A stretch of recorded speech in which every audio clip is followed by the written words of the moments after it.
What do the rich buy that the poor don't even know is available for purchase? You can rent celebrities for your private events. Not just musicians, but bona fide actors and actresses. Super rich guy in Bel Air used to host his kid's birthday party in late October, so they went all out for a Halloween themed party. Everyone at the kid's school was invited, plus their own friends.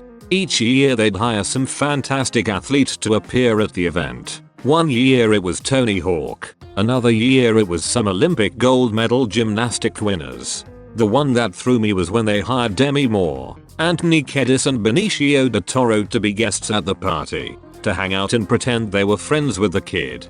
Mind you, this was a kid's Halloween party, set outside in a huge, massive garden, spread out over tennis courts and lawns, with games, buffets, dessert tables, taco stands, omelette stands, BBQ, pizza, burgers, etc. No booze, no one allowed inside. All the event staff were dressed in Halloween costumes. It was very cool. But it was sad to see Kiedis and Toro sitting together commiserating. You could see the things we do for a paycheck look on their faces. They were at a kid's party for frick's sake. Demi was very nice. She brought her little doggies. A person to go to jail for you in your stead. This is a known phenomenon in Latin America, but I imagine it happens in other places as well. Private boarding gate at certain airports, complete with showers, a spa, full bar, lounge, food, a bed, gym, sauna, etc. Total privacy. Your luggage is scanned and taken through security by a concierge, and you're driven to the plane in a BMW 8 Series. LAX has them now. Actual smart homes. The Alexa Google Home market is bringing it more mainstream, but for decades the wealthy elite have had smart home functionality through companies like Crestron. The controls go far beyond controlling your lights and thermostat, and integrate with more technologies. I had a buddy who hired a driver, got him to get a chauffeur's license, and then made sure his Jaguar was long enough to meet criteria as a L in my opinion, and then he could legally drink in the back seat. When I traveled with him internationally, someone met us at the door when we were dropped off, and they walked us to our plane. None of that customs security stuff occurred. Everyone knows about mega yachts, but the very rich also enjoy their own trains, or at the very least private super luxurious train cars. With their budgets it isn't expensive to rent space on freight lines and an engine, assuming they don't own their own. Sometimes a group of friends will hook their private cars together and motor around a continent having a big party. Pet cloning. Ex-boss was getting his dog cloned for $100,000. Specialized household staff. When someone is truly mega rich, running their household takes the same complexity as running a small to mid-size company, and management is skilled and compensated accordingly. Don't think butler. Think head of operations at a luxury hotel. The staff that household managers oversee can be really specialized as well. For example, Larry Ellison has his own personal curator to oversee his collection of Asian art. They do things like advise on the purchase and sale of arts in his collection, oversee storage and display of art housed on his property, oversee process of lending art for storage and display at museums. The curator will often have their own staff to conduct actual conservation work, art transport, art installation, etc. So if you've already got an in-house crew of 7 people focused on your art collection alone, imagine how big your entire household staff is. That's why you've got a household manager. Something they do that most people don't know about is buy entire libraries at once. My sister used to work at a bookstore, and told me someone came in and wanted to furnish their library with a library-size purchase of books. They just wanted cherry-picked bestsellers left to the discretion of the people working there. It sounded wild. Private performances with big-name artists. I was on a yacht in the Virgin Islands and some mega yacht owner pretty close to us had Christina Aguilera flown in to perform for his guest on the mega yacht. We were close enough to see the performance, not close enough to pretend to be part of the party. Landing 747s in small airports. I grew up around Lexington, KY. The region is huge on horses, particularly thoroughbred horses. The entire city is surrounded by horse farms, and these farms breed some of the best racing horses in the world. The rich and famous will often come here to buy thoroughbreds to add to their breeding stock. One such person is a sheikh from Dubai, I think, who owns his own private 747. Now the local airport isn't rated for 747s, and it's not legal to land one there unless it's an emergency. The sheikh doesn't care though and lands his 747 there anyways. The airport fines him every time he does this, which he is totally fine with paying. I've been told that many of the upgrades to the airport over the years were almost entirely funded with money from those fines. Private jet timeshares. For those not quite rich enough for their own private jet, or those rich people wanting to be a bit frugal. Luxury ice cubes. Gloss Luxury Ice Co. produces perfectly square ice blocks for minimum dilution and maximum cooling. Hand carved and completely clear, these cubes are sold in bags of 50 and each bag costs $325. You can buy houses ready to move in only with a suitcase. These houses are more than fully equipped.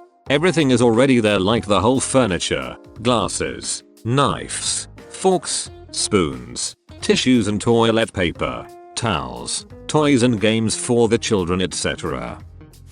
Relationships. I once worked at an Olympic horse ranch in Colorado, and the owner was from Seattle and was friends with someone that played guitar Kurt Cobain.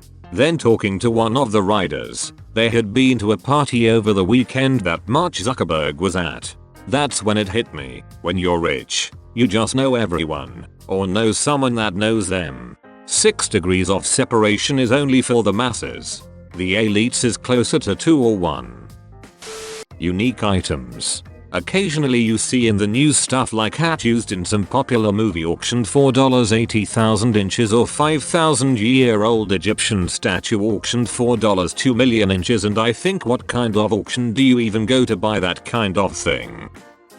I'm not rich, but due to the fact that my dad was a top-level govt official and I went to a very elite private boarding school, I hung out with some fabulously wealthy kids, i.e. rich parents. What surprised me is what a portion of very rich people don't buy. I noticed that a surprising percentage of very wealthy people don't buy super fancy cars. For example, one family who owned a world-famous beverage company all drove around in nondescript SUVs or minivans. Some rich people are extremely flashy, but others are almost manic about not being seen as crasses. And to those people, a supercar is crass. But apparently having a $10 million home in Palm Beach is not crass. Secret trapdoors with hidden rooms. What mansion doesn't come with these standard? Come on. Shoot man. I don't know. Ramen that comes with double the flavor packets? Casual travel. The poor know that planes exist and that people travel overseas. The rich go to Paris for the weekend to catch up with friends for a couple of beers and wine. Something I didn't even know existed until a month ago is a pot filler that's attached on the wall behind a stove so you can fill pots with water without having to carry them. Maybe not super expensive, but seems like something rich people would have. Access. Money buys you access to people, places and events. It also buys you inaccessibility. I know a couple of billionaires. Both have yachts. That way they can get away from everyone else and just bring in the people they want to spend time with. The planet isn't that big, so my friend said he kept bumping into the same people all over the place. Gstad, Barbados, wherever. Same crowd of loaded people in the same restaurants and hotels. In the end he bought a yacht, kitted it out like he wanted it, and just flew in his pals. My dad barely qualifies as a millionaire in the loosest sense. He has told me that there is a certain threshold of wealth where you can just become reliably wealthier and wealthier without a big limit. It goes like this. He has a friend from Berkeley who worked on Wall Street in the 80s and left with about $1 million in his bank account by age 35. He used half of that money to start his own business, which sold a product that was greatly needed by other businesses in the area. After about 4 years of that, he bought an apartment complex for some side income. After 7 years, the apartment complex has paid for itself, and he spends the profit that year on becoming a majority shareholder in another small business in the area. After making money on that, he starts another small business, this time only loosely run by him, with a separate CEO to run the company. Using previously accumulated money, he buys a golf course and now he is technically unemployed. But the dude makes between $3 and $4 million a year off of his passive income. He called me a little while ago saying that his son is a bit of a shoot and that he wants to send him to the military school where I went. I wouldn't be surprised if his son never sees him. One of the most popular commodities being invested in today is water.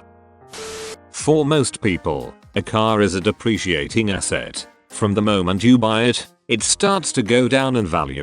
For ultra-wealthy car collectors, they are able to access limited edition cars that go up in value immediately. For example, McLaren only made 375 P1s that they sold $4 on 1.5M. They are now worth easily over $3 million. The challenge is it takes more than just money to get one of these, with only a few hundred models to allocate, and with them immediately earning their owners a profit. The manufacturer will look at a number of criteria to decide who gets one, including how many models of their regular cars you have purchased.